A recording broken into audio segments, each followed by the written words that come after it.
बड़े सुनहरे बंदर। ढोलकपुर नाम के गांव में दो भाई रहते थे, बबलू और पपलू।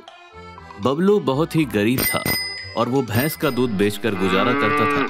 जब उसके पास पैसे कम होते तब अपने शरीर पर पेंट लगाकर रोड पर स्टेच्यू बनकर खड़ा रहता और उसे पैसे भी मिलते थे।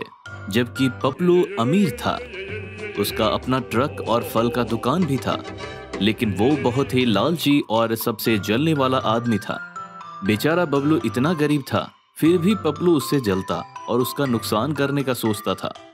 एक दिन पपलू ने देखा कि बबलू की भैंस चारा खा रही है, तो वो छुपकर गया और उसमें काला पेंट डाल दिया, जिस वजह से उसकी भैंस काला दूध देने लगी और उसके पास से सभी ने दूध लेना बंद कर दिया और बबलू को पैसा मिलना बंद हो गया।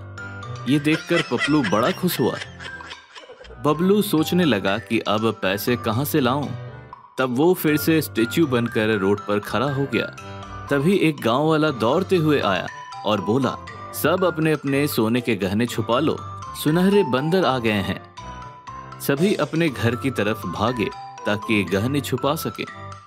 किसी ने संदूक में छुपाया तो किसी ने गड्ढा खोदकर छुपाया।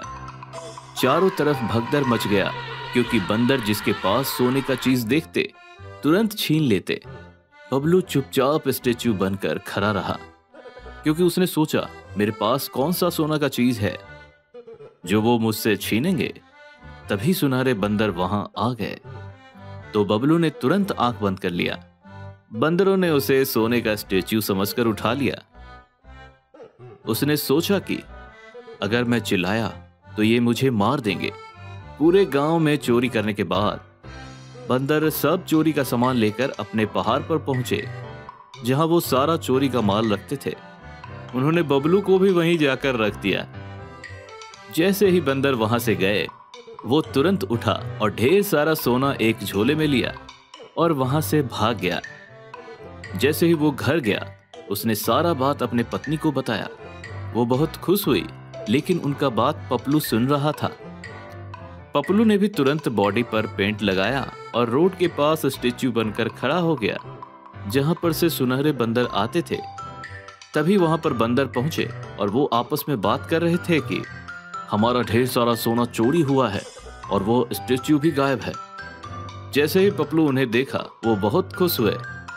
उन्होंने तुरंत पपलू को उठाया और लेकर अपने साथ चले गए। उधर पपलू बहुत ही खुश हो रहा था कि सोना मिलेगा। वहां पहुंचकर वो आपस में बात करने लगे कि हमारा बहुत सारा सोना गायब है और वो स्टेच्यू भी गायब है, कहीं यही स्टेच्यू चोर तो नहीं। ये बात सुनते ही पपलू भागने लगा, लेकिन बंदरों ने उसे बहुत मारा और उसका हालत खराब कर दिया। पपलू किसी तरह जान बचाकर भागा और कसम खाया, दोबारा लौटकर नहीं आऊंगा।